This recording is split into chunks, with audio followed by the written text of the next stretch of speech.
Hi guys, welcome back to my channel. It's your girl SimplyKay back with another video. Welcome back. For those of you who are new, thank you for tuning in. I hope you like what you see. This video is all about faith and finance, and we're focusing on debt today. So if you're interested, stay tuned. Don't forget to like, comment, and subscribe, and let's get right into this video.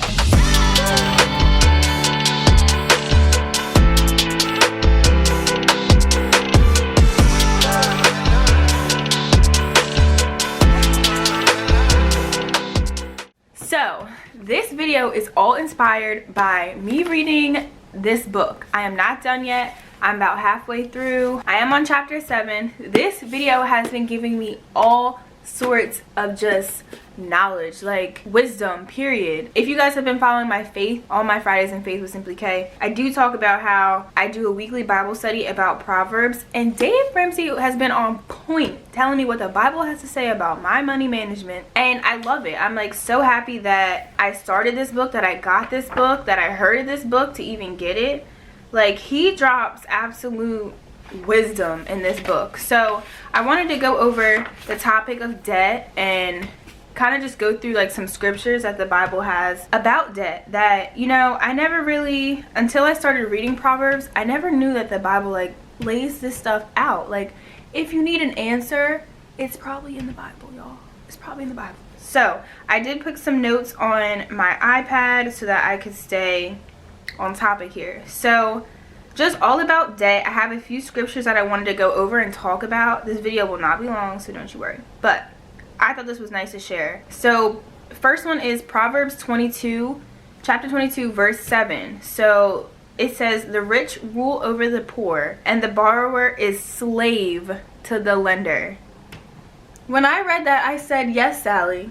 Yes, Sally Mae. I feel like a slave to you. Yes, because all my money that I'm making is going to you. All my hard work, the reason why I'm out here budgeting like I am is to pay this debt off because of Sally. I mean, it's because of me. I went to school, but you guys know what I'm saying. Like, we are enslaved to our debt. It's what we think about every day. It's a lot. It's a lot. So basically that whole scripture is just talking about how debt enslaves us, like, and it does. So something I read when I was diving a little bit deeper said, debt gets in the way of your ability to provide. So we all have responsibilities, whether it's like, for me, I have a house, I pay mortgage, I have utilities, I have heat, electric, all that utilities, water, a car to pay for to keep going, car insurance. Like, we all have responsibilities that our money is going to. And children, if you have children, like I would like to have children in the future, and I could not even imagine how much money you do for children, because I cost a lot, so let alone a child. I know I cost a lot. So anyway, we have these responsibilities, and every dollar we owe decreases our ability to provide in these areas. Like, that is so true. All that money that we're paying to debt, imagine if you were able to use that money to pay for all the stuff that you had to pay for and what you would have left over. Like, I know me, after I get my check, after I pay everything that I have to pay, including my debt, there's not much left. So just imagine not having the debt, being able to pay for everything you need to pay for, and then being able to use that money to give back, to save for the future. Like, y'all, crazy. So basically, debt just gets in the way of our ability to provide. And I was like, I do feel enslaved to all the debt companies that I owe, and I wish I would have known this stuff back in the day. The only thing I don't have issues with is my student loans. That is the most of my debt, but I had to do that to be able to get the education that I did. Like, there was no other way for me to go to college if I didn't take out a loan. So that isn't that, but other things like cars, stuff like that, I probably could have went about a different way. Other credit cards could have went about a different way, but the only debt that I really have is my car and my student loans. So I'm not doing too bad, but just crazy. So the next one is Romans chapter 13, verse 8. Let no debt remain outstanding, except the continuing debt to love one another, for whoever loves others has fulfilled the law. So basically, don't let it remain outstanding. Pay your debt. Pay your debt so that you can use your money to give, to show love, basically do what God wants us to do. So we can't do any of that if we're using all our money to pay debt. So, and also we need to be paying it. You can't just let it sit there. You need to be paying the debt. Even if it's a little bit at a time, we need to pay it. So it's just like, this is all in the Bible. Crazy. So then it just is crazy that ties into the whole ability to provide. Like, we can't do stuff, we can't really provide and do what we need to do to show God's love and favor and bless others when we're using our money for debt. Like, and most of the time it's self-inflicted debt. But anyway, the next one is Luke chapter 14 verse 28, and this one is just like debt written all over it. Suppose one of you wants to build a tower. Won't you first sit down and estimate the cost to see if you have enough to complete it? Did y'all? Let me read that again. Suppose one of you wants to build a tower. Won't you first sit down and estimate the cost to see if you have enough to complete it? Because if you don't, guess who you shouldn't be building a tower? Like, it's stuff like this that is like plain written right in our face. If you don't have the money to get it, and it's not something that's like necessity, like a big emergency on a house, like something that you should be saving for that regardless before, just in case. That's what the cash envelope system is for, like to save for emergencies that might come up in the future. But if I see some nice pair of shoes and I know my bank account has $12 in it, well honey, I should not be buying $50 shoes because you don't have it. So stuff like that, if you don't sit down, look over what you have in your bank account, see if it's possible, total in your expenses, you don't have it, what are you adding onto your house for? Because I'm speaking to me. I have a house, I just bought a house, and I'm like, oh, I want to do this, I want to do that. I'm not doing it because I know I don't have it. We'll wait until I have the money to do that. But so many times you sit there and you're like, oh, I want a new car. Why? The one that's out there in the driveway is working. It might not be the fanciest, might not be the nicest, but it gets you from point A to B, and that's all you need. Like, it's all about waiting, paying your debt off, and then when you don't have debt, you're done with all that debt, you're not paying anybody back, you can save the money that you are making and buy stuff in cash and not even have to worry about it. I'm like, Dave Ramsey, I hear you.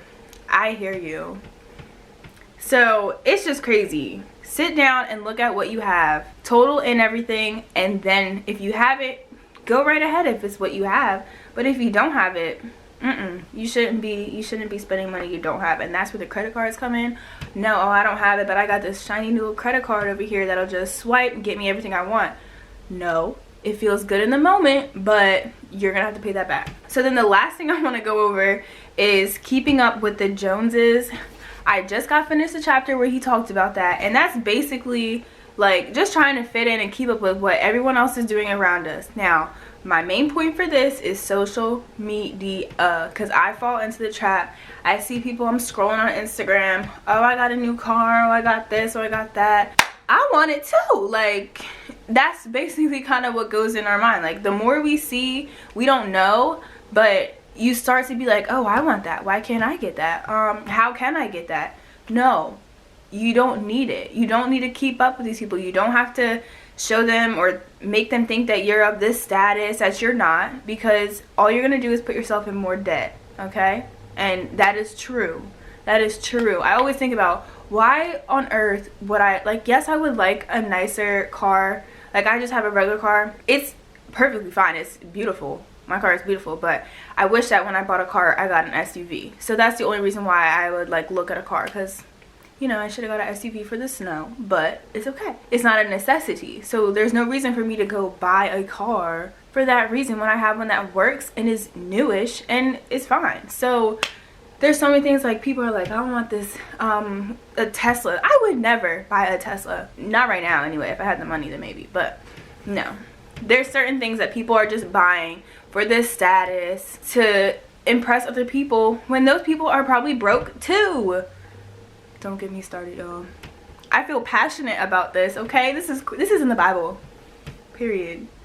But anyway, keeping up with the Joneses is just all about immediate gratification. So it takes away from our future self. Anything that you're saving for in the future, if you buy this purchase now, you're gonna have to pay it off and then you're not going to be able to get what you want in the future or have the savings that you want in the future because you keep spending your money now. And again, it just talks about like the social media, how that is like just wanting what others have, and that's like being jealous, envious, like all those kind of things come into play when you're like, I don't want to say lusting, but like wanting what other people have, when you should just be grateful for what you do have. And then one day God will provide if that's something that he wants to give you. So that's all I have to say about that one.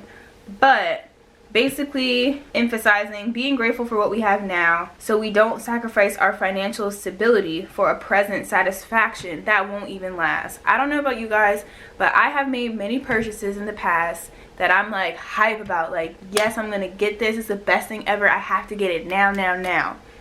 I get it, 2 days later the satisfaction's gone. Like, I could have did without it, you know, I didn't really need it. But in that immediate moment, you're like, oh my God, I have to get this. Like, I can't. I have to get it. But that is just temporary satisfaction that goes away. So trying to be disciplined and not make decisions off of, I need this now, I want this now, this is so nice, like I could do this with that, that with that, but you never really use it. So the last one I want to end off is Matthew chapter 6 verse 33. And I saw something that I actually wanted to read because I thought it was really good.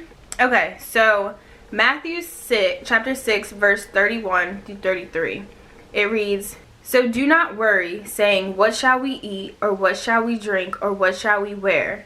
For the pagans run after all these things, and your heavenly Father knows that you need them. But seek first his kingdom and his righteousness, and all these things will be given to you as well." Our basic needs. First of all, if we seek God first, if we are obedient, if we follow what he clearly says in his word, he will provide. He will make sure that we have everything that we need. He won't leave us. He'll never forsake us. Like, that's it. It's hard in this world. It's definitely hard because, especially during this time, there's a lot of people who don't have their needs because of this pandemic and the loss of a job, the loss of income, the loss of your business. Like, it's hard. So it's definitely understandable to, like, for some people to read this and be like, how can I not worry? How can I not?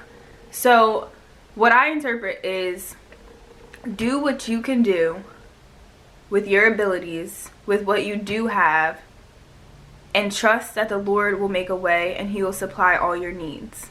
Pray consistently. Do what you have to do. You can't just be lazy and be like, well, he's gonna provide. Like, no, we have to do something too. It can't just be faith without works is dead. You can't just sit there and be like, yep, he's gonna do it and I'm just gonna sit here and relax. Like, no, you have to play your part as well.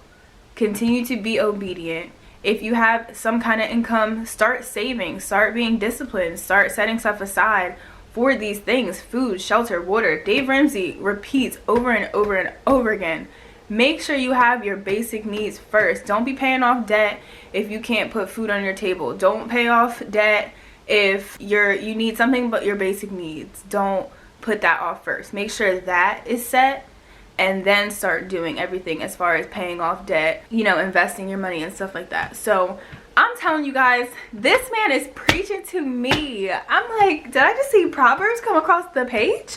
No, like, I did. It's crazy. I'm like hyped right now because y'all need to get this book. I promise that I am gonna finish this book probably relatively soon. I'm just taking my time because I'm writing notes. I have my Bible out. It's crazy. This whole financial journey is just way eye-opening. It's also something that's helping me with my spiritual journey because it's all combined, you guys. It's crazy. So I just wanted to share that with you guys today. Be like on the lookout. Definitely sometime in the future I will do a whole book review when I finish the book. Basically point out some things that I found helpful in each of the chapters and just the whole book in its entirety. So definitely stay tuned for that. Thank you for watching. I hope that you enjoyed this video. Yeah, don't forget to like, comment, and subscribe, and thank you for tuning in to Fridays in Faith with Simply K. Bye guys.